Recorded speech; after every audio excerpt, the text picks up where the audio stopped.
ఇంతలోనే విపత్తు వచ్చింది. గోదావరి నది ఉప్పొంగింది.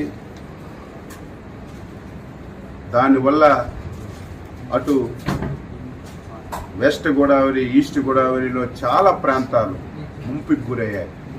చాలా గ్రామాలు ముంపుకు గురై ప్రజలు చాలా అవస్థలు పడుతున్నారు. మీరందరూ సజీవ సాక్షులు. గతంలో కూడా మీరు పనిచేశారు. గత 5 సంవత్సరాలు ఎప్పుడైనా ఒక విపత్తు వస్తే, ఎప్పుడైనా వరదలు వస్తే ముఖ్యమంత్రి ఎప్పుడైనా సరే రివ్యూ తీసుకొని అధికార యంత్రాంగానికి అలర్ట్ చేసినటువంటి రోజు ఒక్కటైనా ఉందా? ఆ రోజు 5 సంవత్సరాల్లో ఒక మంత్రి అయినా, ఒక అధికారి అయినా గ్రామాలకు వెళ్ళి పేదవాడికి పలకరించినటువంటి దాఖలాలు ఎక్కడైనా ఉందా? మొన్న ఎప్పుడైతే భారీ వర్షాలు వస్తాయి, గోదావరి నదికి విపరీతంగా వరదొస్తుందని తెలిస్తే మా విపత్తుల శాఖ మంత్రి శ్రీమతి అనిత గారు జూమ్లో కాన్ఫరెన్స్ తీసుకొని కలెక్టర్కి అలర్ట్ చేశారు. ఏవైతే ముంపు ప్రాంతాలు ఉన్నాయో, ముంపు మండలాలు ఉన్నాయో అధికార యంత్రాంగానికి అప్రమత్తం చేసి ఏ ఒక్క ప్రాణ నష్టం జరగకూడదు, వారందరికీ సురక్షిత ప్రాంతాలకి తరలించడమే కాదు, మీరు చూశారు గతంలో వరదొస్తే తరలించి వారికి బస్తాల్లాగా ఒక స్కూల్లోనో కొట్లోనో పెట్టేయడమే తప్ప ప్రభుత్వాలు చూడక ఆర్తనాదాలు విన్నాం. మాకు భోజనం అందడం లేదు, పిల్లలకు పాలు అందడం లేదు, సకాలంలో నీళ్లు లేవు, టాయిలెట్స్ లేవని. ఈ 5 రోజుల్లో ఎక్కడైనా ఒక వార్త వచ్చిందా?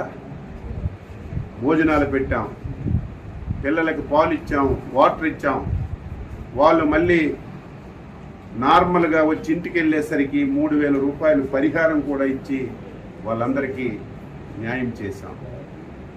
నిన్న ఈరోజు ఈ 2-3 జిల్లాలు తిరుగుతుంటే గత ప్రభుత్వం పాపాల వల్ల ఏవైతే పురాతనమైనటువంటి కాలువలు ఉన్నాయో, గెడ్డలున్నాయో 5 సంవత్సరాలు గాలికి వదిలేశారు.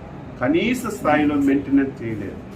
కనీసం ఒక తట్టెడు మట్టి తీసి ఆ కాలువలో ఉన్నటువంటి అడ్డు కూడా తీయకపోవడం వల్ల నిన్న వచ్చినటువంటి వరదలకి ఆ కాలువలు పొంగి 1000 ఎకరాలు రైతు పెట్టినటువంటి పంట పూర్తిగా నాశనం అయిపోయింది. నిన్న ఈరోజు చంద్రబాబు నాయుడు గారు అసెంబ్లీలో ప్రకటించారు, మా మంత్రుల బృందానికి పంపిస్తున్నాం, నష్టపోయినటువంటి రైతాంగానికి పలకరించడమే కాకుండా ఎవరైతే పునరావాస కేంద్రాల్లో ఉన్నారో వాళ్ళ దగ్గరికి వెళ్ళి వాళ్ళకి అన్ని సదుపాయాలు అందుతున్నాయో లేదో చూసి రైతాంగానికి ఏ విధంగా మనీ సహకారం ఇవ్వాలో అన్నీ తెలుసుకొని నాకు చెప్పండి, నేను రైతుల పట్ల చాలా ఉదారంగా ఉన్నాను, అవసరమైతే ఒక పైసా ఎక్కువ ఇచ్చైనా రైతులు కష్టాలు తీర్చి వారి రుణం తీర్చుకుంటానని స్పష్టంగా ముఖ్యమంత్రి గారు చెప్పడం వల్ల మేము బృందాలుగా వచ్చి తిరిగాము. మధ్యలో సెషన్స్ టైంలో కూడా ఎవరైతే స్థానిక మంత్రులు వచ్చి ఒక పూట అసెంబ్లీ చూసి ఒక పూట వచ్చి పలకరించి వచ్చినటువంటి దాఖలాలు. నిన్న ప్రజలు 5 సంవత్సరాలు ఇటువంటి పరిస్థితి ఉంటే ఒక్క ఆఫీసర్ రావడం కానీ, ఒక్క మంత్రి రావడం కానీ, ఒక ఎమ్మెల్యే రావడం కానీ మేము ఎప్పుడు చూడలేదు. మీరు వచ్చారు, ఇదే మాకు ఆనందం అని మీ సాక్షిగానే చాలామంది నిన్న వారి హర్షాన్ని తెలియజేశారు. ఈరోజు ఈ ప్రాంతం నాశనం అవ్వడానికి ప్రధాన కారణం ఎర్ర కాలువ. ఇది జంగారెడ్డిగూడెంలో స్టార్ట్ అయ్యి మళ్ళీ భీమవరంలో ఎండ్ అవుతుంది. ఈ కాలువ అస్తవ్యస్తంగా ఉంది. ఈ కాలువ వల్ల సుమారుగా 20 నియోజకవర్గాల్లో ప్రతి సంవత్సరం చేతికొచ్చిన పంట పోతుంది, పెట్టుబడి పెట్టిన పంట పోతుంది.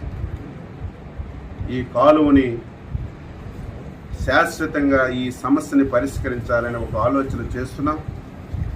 అందుకే జిల్లా యంత్రాంగానికి చెప్పాం, తాత్కాలికంగా ఏవైతే గుంతలు పడ్డాయో ఆ గుంతలన్నీ పూడ్చమని చెప్పి ఆదేశాలు ఇచ్చాం. టెంపరీగా రేపు డిసెంబర్కి మళ్ళీ వ్యవసాయం పెట్టుకోవడానికి ఎక్కడైతే ఈ స్లూయసెస్ పోయాయో, తలుపులు పోయాయో దాని గురించి ఒక ఎస్టిమేషన్ చేయమని ఆదేశాలు ఇచ్చాం.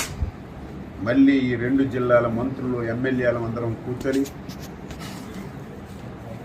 ఇరిగేషన్ అధికారులతో సమావేశం పెట్టి ఈ ఎర్ర కాలువకి శాశ్వత పరిష్కారం కింద మోడరైజేషన్ చేయడానికి ఎంత డబ్బైనా సరే చంద్రబాబు నాయుడు గారి దృష్టిలో పెట్టి ఈ 5 సంవత్సరాల్లో శాశ్వత పరిష్కారం చూపి స్వతంత్రం వచ్చి నుంచి పడుతున్నటువంటి ఈ బాధని తొలగించాలని చిత్తశుద్ధితో అంకిత భావంతో పనిచేస్తామని చెప్పి సందర్భంగా తెలియజేస్తూ